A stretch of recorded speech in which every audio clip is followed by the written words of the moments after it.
Bienvenue à toutes et à tous pour cette journée de présentation du nouveau produit d'éco-compteur, le Piero Evo, conçu après 2 ans de dur labour par nos ingénieurs d'éco-compteurs. Et nous sommes ici, donc nous allons passer les prochaines 30 minutes en compagnie de Christophe Milon, le président de Éco-compteur, et de Quentin Lervet, garde du littoral, ici sur ce site magnifique. Et nous allons donc découvrir son témoignage, découvrir aussi grâce à Christophe la genèse et l'origine d'Éco-compteur, et aussi découvrir à travers des vidéos et des témoignages directs, où nous avons ici quelques exemplaires de nouveaux compteurs à vous montrer. Et ensuite, bien entendu, nous allons répondre à vos questions qui seront nombreuses. Et donc voilà pourquoi on a choisi cet endroit qui est vraiment magnifique. Nous sommes ici donc en Bretagne, à Lannion, juste à 10 km de Lannion, où il y a les sièges de Éco-compteur. Nous sommes au cœur de la côte de Gragny-Rose, un endroit vraiment qui parle par lui-même, par sa beauté. Et c'est là un peu où Éco-compteur est né, quoi. Donc, et qui mieux donc, de Christophe Milon qui est là, qui est à l'origine de ça, c'est pour vous raconter un peu comment cette aventure a commencé. Et Christophe, donc, peut-être 2 mots pour t'introduire, et après, de comment il est l'idée, cette idée un peu de compter des personnes. Eh bien, écoutez, donc moi, merci Enrico, je suis le fondateur, mais l'idée d'origine, en fait, alors il y en a un bout qui est ici, c'est un bocal, mais à l'intérieur, vous avez un compteur. Et donc ça a été inventé par mon papa, qui se promenait souvent sur la côte de Gragny-Rose, et en fait, personne ne savait combien il y avait de personnes qui étaient sur ces sentiers. Et donc ingénieur télécom, hein, Lannion, c'est un endroit où il y a il y a Orange Labs, donc beaucoup d'ingénieurs. Lui en faisait partie, et il s'est dit je vais imaginer un système pour pouvoir compter sur les sentiers de randonnée. Et donc ça, c'est le tout début, et le premier a été expérimenté pas loin d'ici. Et puis, c'est une petite idée qui a fait du chemin, puisqu'aujourd'hui, Éco-compteur compte dans des espaces naturels, dans les villes aussi, les vélos maintenant. Mais c'est 20 000 compteurs, c'est 55 pays. Et puis, c'est devenu une jolie équipe dans laquelle on est une petite centaine, et qui sont vraiment passionnés par ce métier de pouvoir fournir des données aux espaces naturels, aux villes, et en l'occurrence, donc aujourd'hui, avec une jolie innovation à vous présenter. Mais merci Christophe pour ces mots. C'est vrai que l'histoire, quand nous nous sommes rencontrés il y a une vingtaine d'années, on ne savait pas qu'il nous amenait si loin, hein. Donc pour l'histoire, moi je m'appelle Enrico D'Urbano, je suis le directeur général d'Éco-compteur. Et c'est vrai qu'on a parcouru avec Christophe un bon bout de chemin ensemble, et on est donc fiers, heureux aujourd'hui de vous présenter ce nouveau compteur piéton. Et voilà, donc maintenant je me tourne vers Quentin Lervet. Donc tout d'abord, je remercie la mairie de Perros-Guirec et le Conservatoire du littoral pour nous avoir permis d'avoir ce cadre magnifique, et aussi à ton temps, Quentin, ce temps magnifique, et aussi, je ne peux pas remercier, mais bon, c'est un peu rare en Bretagne, et d'avoir un peu cet endroit pour présenter le compteur. Donc quelques mots peut-être sur toi, et après aussi sur ton activité, qu'est-ce que tu fais ici dans le cadre de ton travail. Très bien, merci Enrico. Du coup, oui, Quentin Lervet, je suis ce qu'on appelle garde du littoral, un agent donc de la mairie ici de Perros-Guirec en charge de la gestion de l'espace naturel qui lui appartient au conservatoire du littoral. Au quotidien, on opère sur cette quinzaine de kilomètres de sentiers le long du littoral, donc de la côte de Gragny-Rose, site extrêmement fréquenté. Et donc, il faut assurer l'entretien, la propreté, la surveillance, l'aménagement, la signalétique, le suivi après de la faune et de la flore. Donc voilà, un métier, je dirais, très, très polyvalent, très diversifié, et dans lequel on a besoin aussi d'acquérir de l'information. On va en reparler, des statistiques, des chiffres qui nous permettent justement d'optimiser notre gestion. Et donc sur un site qui, j'imagine, est très, très fréquenté, sont quoi un peu les enjeux principaux pour vous? Un site comme ici, Ploumanac, qui a 2 grands enjeux qui peuvent mettre en péril en fait la biodiversité et les milieux naturels. C'est d'une part la végétation exotique. Donc ça, c'est un autre sujet bien sûr qu'aujourd'hui. Donc toutes ces espèces végétales, animales issues d'autres endroits du monde, mais qui sont ici en présence déséquilibrée. Et l'autre enjeu qui pourrait mettre en péril le site reste la surfréquentation. Donc l'enjeu pour nous de cet de cet impact, c'est de pouvoir le mesurer, l'adapter, nous d'être plus réactifs, par exemple à des périodes où il y aura une très grosse fréquentation. On va regarder nos statistiques issues donc des éco-compteurs, et on va pouvoir anticiper certains secteurs, les mettre en protection avec des petites clôtures, des petites ganivelles comme on a autour de nous. Donc voilà, d'être au chevet, je dirais, de la biodiversité, et d'être plus efficace. Donc, depuis combien de temps, tu as déjà mentionné les compteurs, depuis combien de temps vous utilisez les compteurs dans le cadre de vos activités? C'est historique, puisque Christophe le disait, les premières, je pense, informations de fréquentation ont été remontées dans les années 2000-2005, quelque chose comme ça, peut-être Oui, même un petit peu avant, 90, il y avait déjà des choses. Déjà, dès 90, Oui. je n'étais même pas né. Et moi, de mon côté, depuis 2012, où j'ai repris un peu la gestion de Spark, de compteurs qu'on peut avoir. Voilà, c'est à partir de ce moment où moi, je connais un peu la manière dont on se sert des chiffres. On connaît les chiffres, l'outillage aussi, hein, c'est important. Mais voilà, historiquement, Perros achète des compteurs, mais aussi sert aussi de laboratoire à ciel ouvert du coup, pour l'entreprise. Très bien. Et tu as parlé un peu des choses que tu pouvais faire en anticipant sur des week-ends. Sont quoi un peu les dispositifs qu'il y a ici? Il y a aussi des îles qui sont des protections. Enfin, c'est des sites où les oiseaux sont protégés. Hein. C'est un peu comment les cadres du dispositif que vous avez en place et qu'est-ce que vous en faites? L'idée, c'est qu'avec ces éco-compteurs, le fait d'aller sur Ecovisio, récupérer les statistiques, on va anticiper. On sait qu'avec là, par exemple, le week-end de Pâques et les vacances qui vont suivre, on va avoir une fréquentation qui va augmenter. On va réorganiser notre activité. On va être présent les week-ends pour faire d'une part de l'entretien un peu courant du site, nettoyer, faire en sorte qu'il n'y ait pas des masques, des mégots et plein d'autres choses à traîner pour que aussi, chacun puisse bénéficier du bien-être que procure le site. Et bien sûr, on va aussi pouvoir s'adapter sur la surveillance du site pour être aussi plus vigilant sur d'éventuelles dérives, des chiens détachés, des vélos, des choses qui ne sont pas forcément compatibles avec la topographie, l'organisation, j'ai envie de dire, du site naturellement, quoi.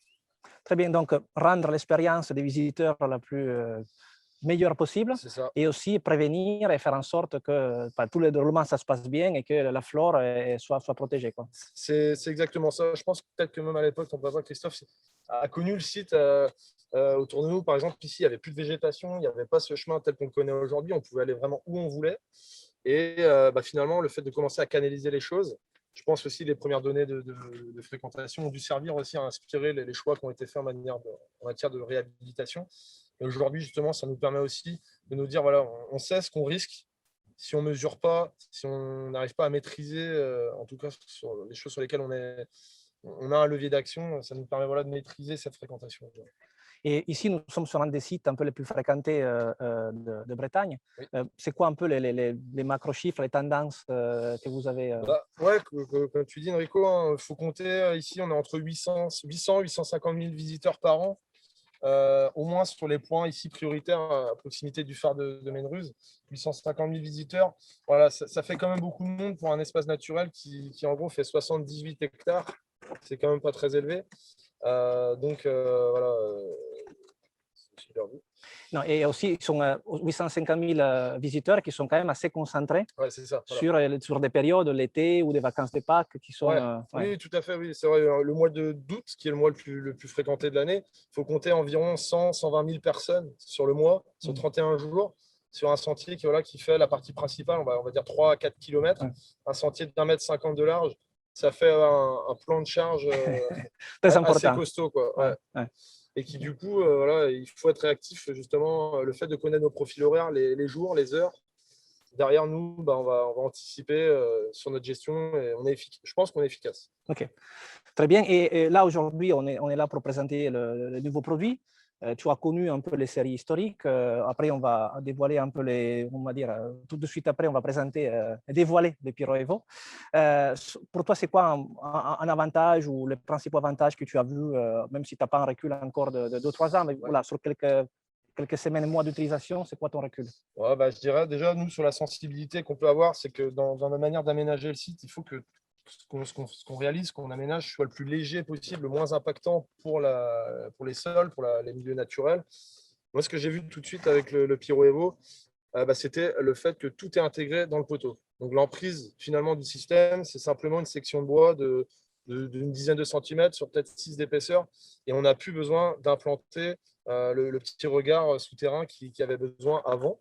Donc, mine de rien, tout de suite, on est moins impactant. C'est plus facile à justifier au regard de notre plan de gestion qui présente les règles de gestion du site naturel. Donc, c'était pas négligeable.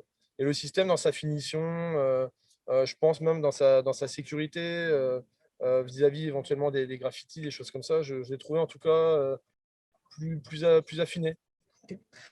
Donc, on voit bien effectivement toute l'expérience d'éco-compteur, il s'y résume aussi dans les quelques mots que tu dis. Ça nous a, voilà, ça a pris 2 ans de développement chez EcoCompteur pour arriver de sa naissance, de sa conception à sa naissance. Et aujourd'hui, maintenant, je vous propose de le découvrir ensemble avec une vidéo qui a été concoctée par nos soins. Et je passe la parole donc à la vidéo avec Raphaël et Benoît en régie. La vidéo est partie. Oui.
Nous montrer les produits.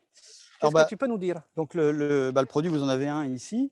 Alors, donc, bon, celui-là, il est pas installé, hein, il est sur son support. Mais donc, la seule chose qu'on voit, c'est une petite lentille ici. Et en fait, donc, quand vous l'enlevez, voilà, vous avez le système qui est très compact. Une des innovations que beaucoup d'entre vous nous avaient remonté, c'était qu'il y avait une difficulté avec les insectes. Et en fait, alors je ne vais pas rentrer dans tous les détails, mais c'est assez compliqué de faire une barrière pour les insectes parce qu'on détecte la chaleur des personnes qui passent devant le compteur. Et dès qu'on met n'importe quelle matière ou presque, la chaleur est plus détectée. Donc là, on a une lentille qui est très, très spéciale et qui fait que les insectes ne vont pas venir nicher devant et ne vont pas venir donc perturber le comptage. Et ce qui fait qu'une fois que c'est monté, vous avez juste voilà, un petit œilleton noir très discret qui est donc la seule partie qui va être visible du compteur. Donc Quentin parlait tout à l'heure du côté compact, discret. Donc voilà, le système à l'intérieur, c'est celui-là. Donc vous remarquez qu'il n'y a pas de câble, il n'y a plus le câble qui allait dans un regard.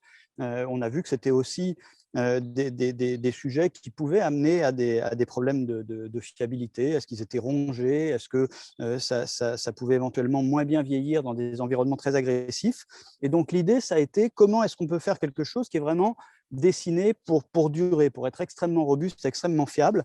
Et on est arrivé sur ce bloc extrêmement compact dans lequel vous avez tout. Il faut imaginer que là, vous avez les antennes, vous avez donc les petites piles ici que vous pouvez changer très facilement, qui vont donc alimenter le modem. Vous avez aussi les antennes et ça donc mis à l'intérieur d'un poteau, soit que vous aménagez vous-même, soit un poteau qui vous est fourni. Vous avez l'ensemble du système avec la petite lentille ici devant laquelle on peut mettre la barrière anti-insectes. Donc voilà, un système vraiment qui est avant tout conçu pour la robustesse, pour la durée, un système qui est aussi fait pour communiquer avec les nouveaux réseaux. Vous avez entendu parler de la 4G, de la 5G. En fait, ces réseaux sont en train de beaucoup évoluer pour ce que dans le monde de la technologie, on appelle l'Internet des objets, l'IoT. Et en fait, on est sur les dernières générations de réseaux.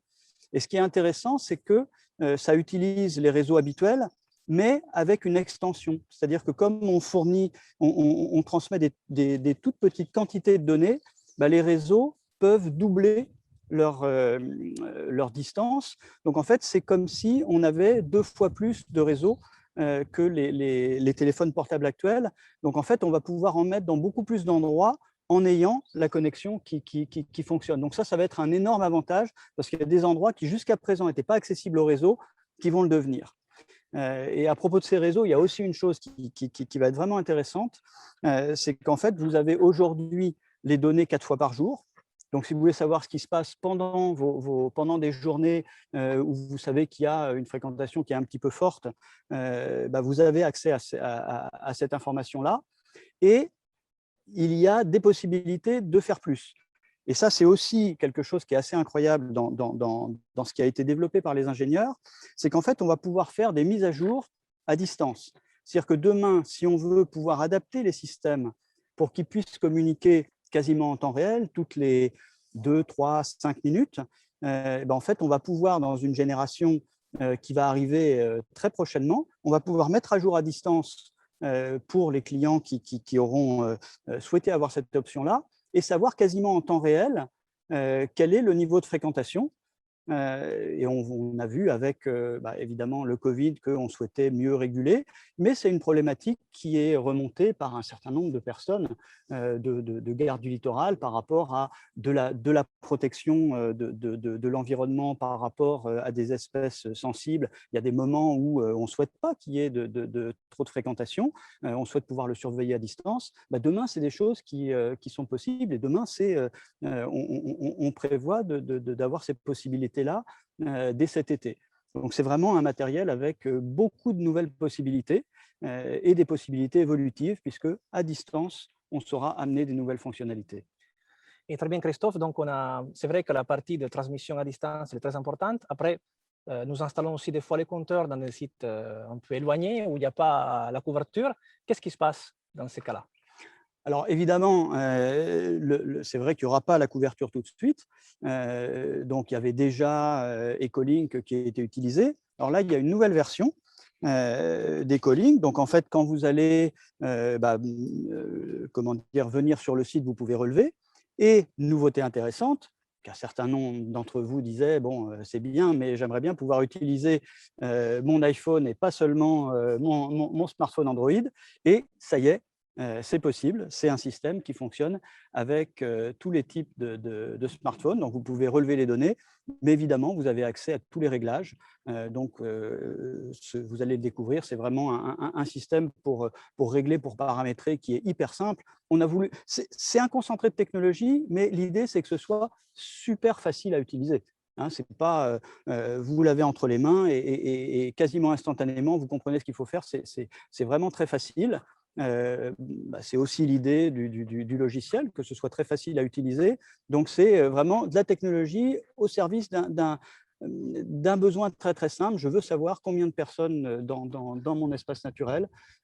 J'ai cette information-là facilement. Et si je veux l'avoir de façon immédiate, ça va devenir également possible dès les versions qui vont sortir avant l'été. Merci Christophe pour toutes ces précisions.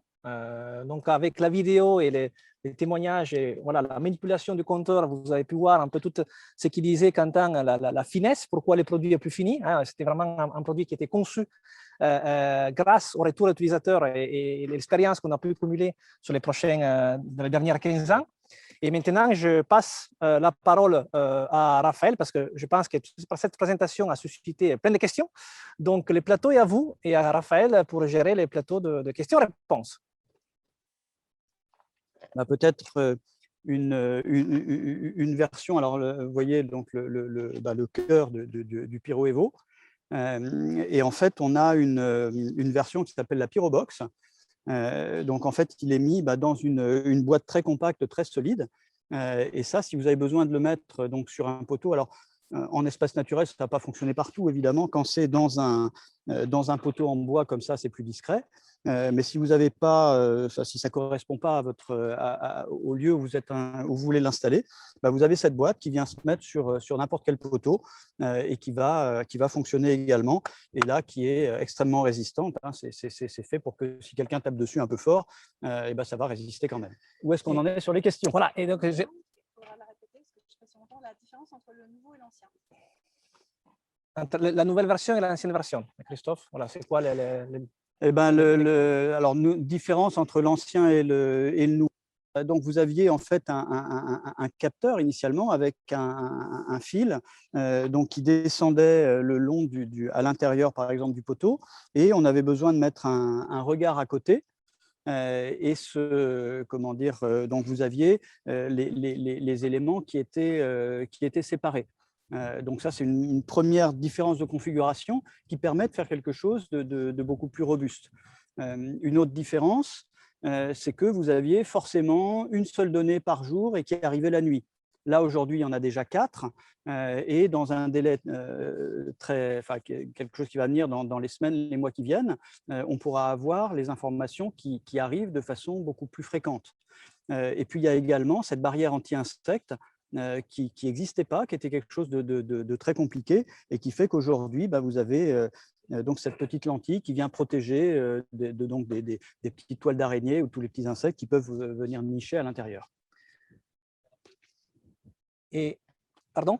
Quel ordre de prix sur l'ordre de prix, en fait, on est resté sur les mêmes ordres de grandeur que les produits précédents. Donc, on est entre 2000 et 3000 euros, hein, selon les versions, l'habillage, que ce soit dans la Pyrobox ou avec les poteaux bois. Donc, on est à peu près dans les mêmes ordres de grandeur qu'on avait avant. On n'a pas changé la tarification. On a optimisé beaucoup le produit avec ce concentré de technologies qui a Christophe, tout en gardant aussi un œil sur garder les prix en fait, au même niveau qu'auparavant. Est-ce que le plateau nous fournit d'autres questions?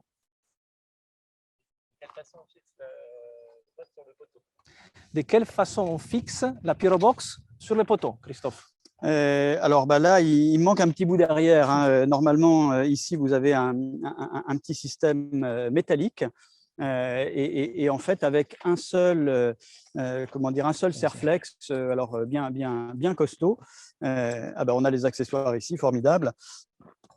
Donc, en fait, vous avez, je ne sais pas si vous voyez bien à l'image, mais on a le petit accessoire ici qui d'ailleurs permet, une fois que c'est posé, d'orienter, parce que si votre poteau n'est pas droit et que vous voulez que le rayon soit droit, vous pouvez comme ça le faire bouger. Et ensuite, vous avez le serflex ici qui vient autour du poteau, qui vient s'insérer à l'intérieur de la boîte. Et donc, vous voyez ici, le système de fixation qu'on peut venir mettre comme ça sur un poteau rond ou carré, petit ou grand, ça va s'adapter à un petit peu tous les types de poteaux que vous pouvez trouver. Merci Christophe pour l'explication. Est-ce qu'il y a d'autres questions? Est-ce que le capteur fonctionne dans le grand froid venu du Canada? Christophe, comment se comporte? Parce que ici, on n'est pas confronté à ça. Mais, bon. Alors, vous savez qu'une des particularités d'EcoCompteur, c'est que les produits sont utilisés vraiment dans beaucoup de pays. Nos amis des pays du Grand Nord, que ce soit en Europe, en Finlande, ou évidemment l'équipe au Canada, puisqu'il y a une vingtaine de personnes qui travaillent à Montréal pour EcoCompteur. Donc, c'est les premiers à nous dire « Envoyez-nous les produits, on va vous dire si ça marche au niveau du froid. » Et sur ce test-là, on n'avait pas trop de doutes, mais ça fonctionne très, très bien. Et par contre, Quentin, ici, je pense qu'en Bretagne, on est les champions pour tester les compteurs dans des zones humides, vu la quantité de pluie qui tombe. Ça se voit. Ça se voit pas aujourd'hui. Oui, tout à fait. Je pense aussi, en plus, ici, en milieu humide et à la fois salin, avec le marnage comme aujourd'hui, on a un grand coefficient. Quand ça va remonter, soit on va avoir des embruns, un air extrêmement chargé en humidité qui vient oxyder la plupart des matériaux qu'on a sur le site en dehors de l'acier galvanisé et de l'inox. Et depuis les mois qu'on est équipé de ces Pyro Evo, rien à dire, pas de souci. On sort d'un hiver, les systèmes fonctionnent parfaitement bien, les accus dedans, l'autonomie me paraît très bonne, aucun problème. Très bien, donc la robustesse, très importante dans ces environnement. Quelle est la portée de détection du passage? Ben, la portée de détection, en fait, il est entre 1 mètre. Hein, bon, un sentier, il couvre, donc il y a 3 versions. La version, on va dire, petite, small, de 1 mètre. Après, de moyen portée, autour de 4 mètres. Et après, jusqu'à 10 mètres. Hein, qu'on appelle plus la large. Voilà. Donc, ça permet de couvrir tout type d'entrée, voilà, jusqu'à 10 mètres. Quoi. Donc, on a des performances qui sont équivalentes à celles d'avant.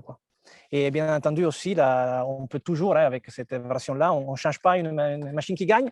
On peut aussi détecter la direction de passage, et c'est notre point fort du compteur depuis ses origines, d'ailleurs. Oui, et puis alors, même pour ajouter sur la largeur, c'est qu'en fait, alors si vous mettez le poteau comme ça sur le côté, bah, c'est comment dire, les largeurs qu'a donné Enrico. Mais en fait, si vous voulez un système qui a un capteur de chaque côté, ben on va arriver à doubler sous réserve qu'on mette bien sûr le poteau au milieu. Donc en fait, ça donne des grosses possibilités, puisqu'en le mettant au milieu, on va arriver jusqu'à une vingtaine de mètres de large, ce qui est un petit peu extrême, mais dans certains cas, ben, c'est de ça dont on a besoin. Voilà. Très bien. Est-ce que le plateau me fournit d'autres questions? Oui, une autre question, ça va arriver. Quelle app? Est-ce que la précision est meilleure? Est-ce que la portée est la même? Alors, là, concernant la précision, nous avons fait plusieurs tests. Justement, une des faits que ça prend si longtemps, en fait, c'est une constante technologie. Ça peut paraître long en espace de 2 ans, mais en fait, on est sur on doit tester toutes les parties différentes qui composent un compteur, que ce soit la mécanique et aussi la partie performance de comptage. Donc, nous avons fait plusieurs tests ici, sur nos sites. On avait quand même un beau environnement de jeu. Et pour comparer, effectivement, l'ancien capteur, le nouveau, est-ce que les performances sont équivalentes? Est-ce qu'on arrive à les améliorer? Donc, aujourd'hui, on tombe en fait sur les performances équivalentes en fait, à celles d'avant. C'était quand même l'objectif parce que la version d'avant aussi fonctionnait très bien et donnait pleine satisfaction sur ce point de vue. Et par rapport en fait, à la largeur de portée, en fait, la seule différence par rapport à avant, c'est qu'on a validé une portée jusqu'à 10 mètres, autant que la version précédente, elle arrivait à faire 15 mètres. Donc, on arrive en fait à garantir les mêmes performances sur 10 mètres et une release prochaine sur les prochains mois. Ça va nous permettre donc de peaufiner et arriver à nouveau à la portée précédente qui était de 15. Mais donc, avec cette version-là, je précise bien, c'est 10 mètres versus l'ancienne qui était 15. Voilà, mais Christophe, je te laisse peut-être 2 mots là-dessus, le panneau solaire, où nous en sommes sur cette question qui revient souvent. Oui, alors bah, c'est vrai que on a envie, même si c'est que 2 petites piles à changer, on aurait envie de ne pas avoir à les changer. Donc c'est quelque chose sur donc les piles, c'est ça. Vous pouvez changer par vous-même d'ailleurs. Et que voilà, c'est une des différences aussi, c'est que bah, ça, bon, même si c'est des piles un petit peu spéciales, c'est tous les 2 ans. Donc il y a juste ça à changer. Néanmoins, il y a cette demande de est-ce qu'on peut le connecter à un panneau solaire. Et en fait, ce qu'on vous disait tout à l'heure, c'est que c'est une nouvelle version, mais c'est en fait une plateforme. Et à partir de cette plateforme, ça veut dire qu'on va pouvoir développer des nouvelles choses. Et le solaire en fait partie. Alors là aussi, il y a du test parce que des difficultés avec le solaire. Hein, combien de temps ça va tenir? Comment est-ce qu'on peut vraiment garantir? Et entre plus au nord ou plus au sud, bah, il va y avoir des différences. Mais oui, c'est quelque chose qui va venir. Et notre enjeu, c'est de faire quelque chose qui va être extrêmement discret, donc de faire des panneaux solaires les plus petits possibles. Mais c'est quelque chose qui va pas tarder. On vous a entendu et on y travaille fort. Christophe? Alors, juste répéter la question, combien de personnes peuvent être détectées en simultané? Alors, je ne sais pas ce qu'on appelle exactement en simultané. En fait, dès lors que vous avez le moindre espace entre les personnes, bah, vous détectez tout le monde. Et même quand il n'y a pas d'espace, avec les écarts, en fait, on arrive à bien détecter. Évidemment, quand une personne en cache parfaitement une autre, bah, c'est la limite du système. Donc, c'est ce qui fait aussi que dans des configurations très, très larges, on va un petit peu perdre en précision. Mais ce qui est intéressant, c'est que tous nos utilisateurs qui font des contre-comptages nous disent que, en tous les cas, en espace naturel, même quand c'est large, en fait, les taux d'erreur ne sont pas si importants que ça. Et c'est assez rare de perdre plus de 10-12% des comptages. Hein, mais donc, il y a un effet de masquage, mais un effet de masquage qui, quand on le vérifie, vous permet quand même d'avoir des données qui sont très correctes et d'autant plus correctes par rapport à d'autres systèmes qui existent où on peut mettre des caméras. C'est des choses d'ailleurs que propose Ecocompteur, mais là, en environnement espace naturel, aller mettre un mât à plusieurs mètres de hauteur, aller mettre de l'énergie, ben, ça devient très compliqué. On peut le faire, mais c'est évidemment pas adapté à des environnements naturels. En environnement naturel, on a envie de quelque chose d'extrêmement discret. Et donc, il y a cette petite limite du masquage avec laquelle il faut jouer, il faut en être conscient.